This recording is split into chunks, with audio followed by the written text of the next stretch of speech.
Hi everyone.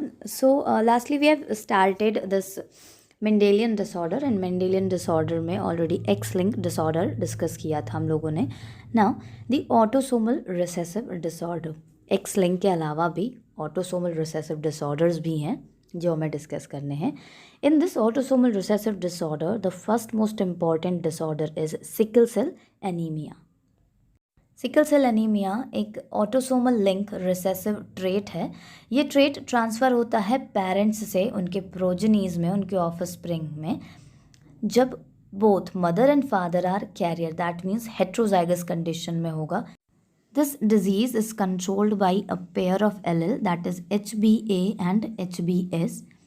सो जो homozygous individual होते हैं for HBS, that means HBS and HBS, they show diseased phenotype, उनमें diseased phenotype होती है. एंड जिनमें HBA एंड HBA होता है that is homozygous, these are normal, इनमें RBC का शेप नॉर्मल होता है. But in case of this homozygous HBS and HBS, they will have the abnormal shape. But what about the heterozygous HBA and HBS? They will act as carrier, ये career की तरह काम करेंगे.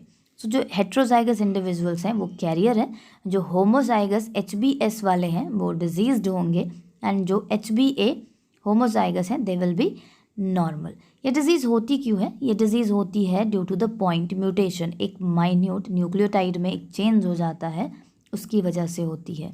Haemoglobin में alpha and beta chains होती हैं. Normal जो beta chain होती है उसमें 6th पोजीशन में ग्लूटामिक एसिड प्रेजेंट होता है. But due to the point mutation 6th position में ग्लूटामिक एसिड की जगह वलीन प्रेजेंट हो जाता है. That mean the glutamic acid is being replaced by the valine just because of the point mutation. Normal chain में code होते हैं GAG and that code forms this glutamic acid. But point mutation हो जाता है, in place of A ये change हो जाता है into T. As a T हो जाता है, मैसेंजर RNA इसको रीड करता है इन form of U, because RNA में थायमीन प्रेजेंट नहीं होता है. So this becomes GUG and GUG express in form of clean. So glutamic acid replace होके वलीन में फॉर्म हो जाता है, एंड ड्यू टू विच जो RBC होती है वो अपना शेप लूज करके क्रीसेंट या सिकल शेप हो जाती है. HBS बिहेव करता है नॉर्मल हीमोग्लोबिन की तरह, बट अंडर हाई प्रेशर और ऑक्सीजन स्ट्रेस. जब भी ऑक्सीजन का लेवल एक सर्टन अमाउंट से कम हो जाता है, देन RBC सडनली अपना शेप लूज करती है एंड सिकल शेप हो जाती है. एंड एज अ रिजल्ट ये नैरो कैपिलरीज से पास नहीं होती है, एंड सच केसेस में ऑक्सीजन ट्रांसपोर्ट एफिशिएंटली नहीं हो पाता है, एंड फाइनली ये लीड करता है to anaemia. One most important या इंटरेस्टिंग फैक्ट कहा जा सकता है अबाउट द सिकल सेल, जिस भी पर्सन को सिकल सेल एनीमिया डिजीज़ होती है वो मलेरिया से अनअफेक्टेड होते हैं. उनको कभी भी मलेरिया डिजीज़ नहीं होती है, बिकॉज प्लाज्मोडियम को रिप्रोड्यूस करने के लिए वो शेप RBC का इम्पॉर्टेंट होता है, बट ये अपना शेप ही लूज़ कर चुके हैं. So such person are always free from the malaria. एक गुड न्यूज़ भी होती है ऐसे लोगों के लिए. Now the second is cystic fibrosis. Cystic fibrosis एक रिसेसिव ऑटोसोमल डिसऑर्डर है जिसमें म्यूटेंट एलील प्रोड्यूस करता है एक स्पेशल टाइप ऑफ प्रोटीन को जो म्यूकस एबनॉर्मलिटी के लिए रिस्पॉन्सिबल होती है. एज ये म्यूकस का सिक्रीशन इंक्रीज कर देते हैं, ये इंटरफेयर करती है एक्सोक्राइन ग्लैंड को. Exocrine gland like sweat gland, liver gland, pancreas and other glands as well. And जब भी ये लंग्स में होती है दिस सिस्टिक फाइब्रोसिस, ये एक्यूमुलेट करता है म्यूकस को इनसाइड द ट्यूब्यूल्स. एंड जब ट्यूब्यूल्स में, tubules that means the trachea wind pipe, so lungs में ब्रोंकाइटिस कॉज करता है बिकॉज ये ऑक्सीजन कैरिंग कैपेसिटी को इफेक्ट कर देता है. लिवर एंड पेंक्रियाज में ये bile juice and digestive enzyme के प्रोडक्शन को इफेक्ट करता है. तो नेक्स्ट इज़ फेनिलकेटोनूरिया. फेनिलकेटोनूरिया के बारे में पहले भी थोड़ी सी इन्फॉर्मेशन मैंने आपको दी है.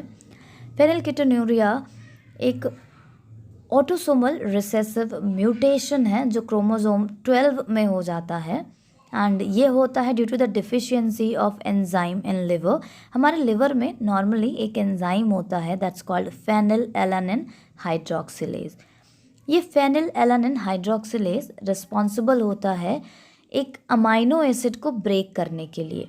सो ये ब्रेक करता है फेनिलएलानिन को into tyrosine and then in form of tyrosine ये हमारी बॉडी में यूटिलाइज हो जाता है।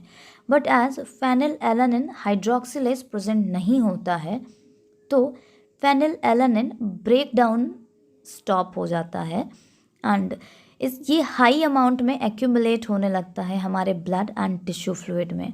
एंड जब भी फेनिलएलानिन का कॉन्सेंट्रेशन इंक्रीज होता है इन ब्लड, ये इफ़ेक्ट करता है ब्रेन डेवलपमेंट को, muscles and cartilage specially legs की।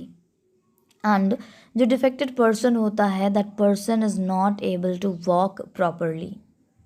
तो नेक्स्ट इज थैलेसीमिया। थैलेसीमिया भी ऑटोसोमल लिंक रिसेसिव डिसऑर्डर है। ये म्यूटेशन की वजह से होता है, म्यूटेशन एडिशन या डिलीशन दोनों हो सकते हैं। ये भी हमारी ग्लोबुलिन चेन को इफ़ेक्ट करता है। As you already know that हमारी ग्लोबुलिन हीमोग्लोबिन में दो चेन्स होती हैं, alpha globulin chain and beta globulin chain. अगर थैलेसीमिया में अल्फ़ा चेन इफेक्टेड है तो उसको अल्फ़ा थैलेसीमिया कहा जाएगा and if the beta chain production is affected that is called beta thalassaemia. Alpha thalassaemia जो डिजीज़ होती है जब भी अल्फ़ा ग्लोबुलिन चेन इफेक्ट हो जाती है, अल्फ़ा चेन का प्रोडक्शन कंट्रोल होता है by the allele HbA1 and HbA2 on chromosome 16 and अगर कोई म्यूटेशन हो जाए डिलीशन, सो ये एलील इफेक्ट हो जाते हैं एंड अल्फ़ा चेन की जो सिंथेसिस होती है वो अफेक्टेड हो जाती है। And beta chain it is controlled by the allele that is HBB। कोई भी चेंज अगर इस HBB एलील में आता है then it affects the synthesis or the production of this beta globulin chain. Anemia is the characteristic of thalassemia. So हमारे Mendelian disorders complete हुए हैं. Next video and last will be the chromosomal, last of this chapter, chromosomal disorder. Till then revise it.